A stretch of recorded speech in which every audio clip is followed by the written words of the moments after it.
வாலிபர்கள் வாலிபர்கள் கொஞ்சம் யோசிங்க. ஒட்டியமார் அல்லாஹ்வுக்காக கொஞ்சம் யோசிங்க. கடைசி காலத்தில் இருக்கிறோம். பைத்தியம் விளையாடுற காலம் அல்ல இது. முட்டாள்தனமா செயல்படுற காலம் அல்ல. புத்திசாலித்தனமா வாழ வேண்டிய காலம். சோதனை நிறைஞ்சி நிறைஞ்சி ஒவ்வொரு பக்கத்திலையும் அழிவுகளும் சேதங்களும். மக்கள் அல்லோல கல்லோல பட்டு கொண்டிருக்கிறாங்க. எங்களோட வாழ்ந்த எங்களோட நண்பர்கள், கூட்டாளிமார், எங்களை விட அழகானவர்கள், திறமையுள்ளவர்கள், அதி புத்திசாலிகள் என்றைக்கு எங்க கை கால் உடஞ்சி மூளையில வீல் சேயார்ல, கேன்சர் நோயால மரகம ஹாஸ்பிட்டல்ல, ஜெயில்கள்ல சில வாலிபர்கள் நண்பர்கள். யோசிங்க கொஞ்சம். புத்திமத் வேண்ட தருணைனி, புத்திமத் வேண்ட. பார்த்து படிங்க, பார்த்து படிங்க. என்ன கூட்டாளிமார் எங்க இன்றைக்கு? என்னோட இருந்தவர்கள் சண்டியர்மாய் தைரியசாலிகள் எங்க இன்றைக்கு? 60 பேர் கபர்ல, ஒரு கூட்டம் ஜெயில்ல, ஒரு கூட்டம் ஹாஸ்பிட்டல்ல நோயாளிகளா இருக்கிறாங்க. இன்னும் சிலவங்க ரோட்ல மனநோயாளியா பைத்தியக்காரர்களா சுத்தி கொண்டிருக்கிறாங்க. இன்னும் ரப்பு அல்லாஹ் எங்களை பிடிக்காம எங்களை இன்னும் நடமாட விட்டிருக்கிறான். ஆடிக்கொண்டிருக்கிறோம். ஆட்டம் மிச்ச நாளைக்கு நிலைக்காது. புடிப்பான், அவ்வளவு ஆட்டமும் முடிஞ்சிடும். அல்சரத் பயமுறுத்திறேன்னு நினைக்கவானம். மம்பயக்கரன்ன அல்லாஹ் கேனோ கெத்தனி பியவியோ பியபியோ மட்ட பியவியோ மட்ட பயவென்ன மங் உபலட்ட அவவாத கர்ணவா. ரப்பு குர்ஆன்ல சொல்கிறான், எச்சரிக்கிறான், பயப்புட சொல்கிறான். கண்ணியமானவர்களே, பயப்புட சொல்கிறான்.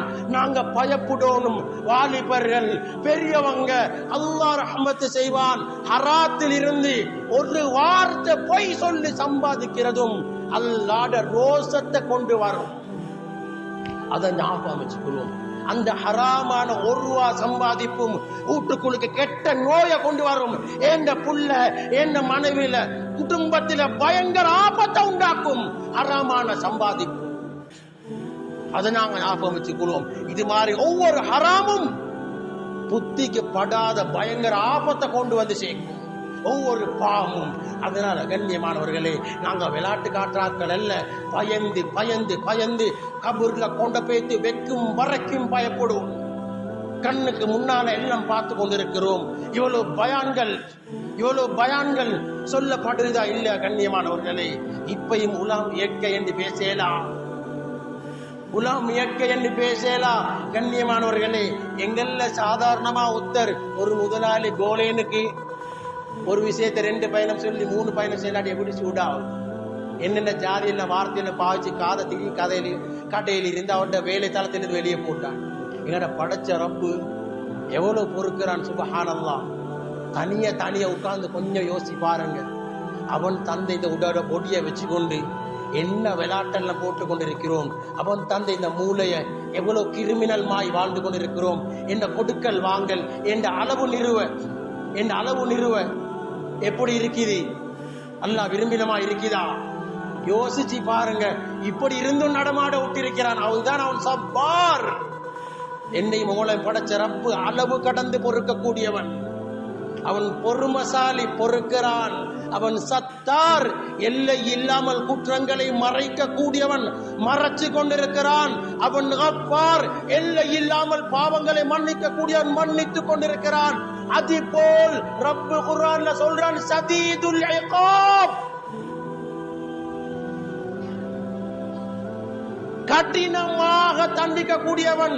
வது இகாபின் அலீம். நபியோட உம்மத்து கிட்ட சொல்லுங்க, நான் எப்படி இரக்கமோ, நான் எப்படி அன்புள்ளவனோ, நான் எப்படி பாசமுள்ளவனோ, அது மாதிரி வது இகாபின் அலீம், நோவுரமாய் தண்டிக்க கூடியவன். நான் தண்டிச்சா அவளுக்கு நோவும், நான் புடிச்சா அவளுக்கு வருத்தம் வரும், அப்படித்தான் புடிப்பேன் ரப்பு சொல்கிறான். அதனால கண்ணியமானவர்களே, பயப்படுவோம். அல்லாஹ்ட புடி பயங்கரமானது. ஒரு வாவும் ஹலாலாக சம்பாதிப்போம், நேர்மை சம்பாதிப்போம், மற்றவருடைய துஆவை சம்பாதிச்சு உலகத்துல வாழுவோம், ஹராம் ஹலால் பேணி வாழுவோம்.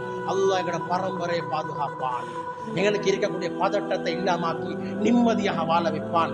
கண்ணியமான அல்லாஹ்வுடைய நல்லடியார்களே, இறைநேசர்களே, அதுக்கு மாற்றமாக வாழுவோம் என்றா அல்லாஹ் பாதுகாக்கணும். பரம்பரைக்கு நோ கேரண்டி, நோ வாரண்டி. ஹராம் ஹலால்ல பேணுதல் இல்லை, கொடுக்கல் வாங்கல்ல பேணுதல் இல்லை, பாவத்தில் பேணுதல் இல்லை. இபாதத் தொழுகை பெரும் பாவத்தில் ஒன்று தொழுகை விட்டுறது. இதை விட்டுட்டு நிம்மதி தேடவானம் கிடைக்காது. பள்ளியை விட்டு நிம்மதி தேடவானம் கிடைக்காது. நிம்மதி இறங்குற இடம் இங்க. குர்ஆன்ல சொல்லுகிறான், மஸ்ஜித் சந்தோஷம் இறங்குற இடம் இங்க. இங்க இந்த இடத்துக்கு போகணும். இங்க விட்டுட்டு எங்க தேடினாலும் கிடைக்காது. சுருக்கம், தீன் இல்லாமல் நிம்மதி இல்லை. தீனோட வாழ்ந்தால் அல்லாஹ் நிம்மதியா வாழ வைப்பான். சஹாபாக்கள் சரித்திரங்கள் எடுத்து பாருங்க. பணம் காசு இருக்கல்ல, ஆனா சுப்ஹானல்லாஹ்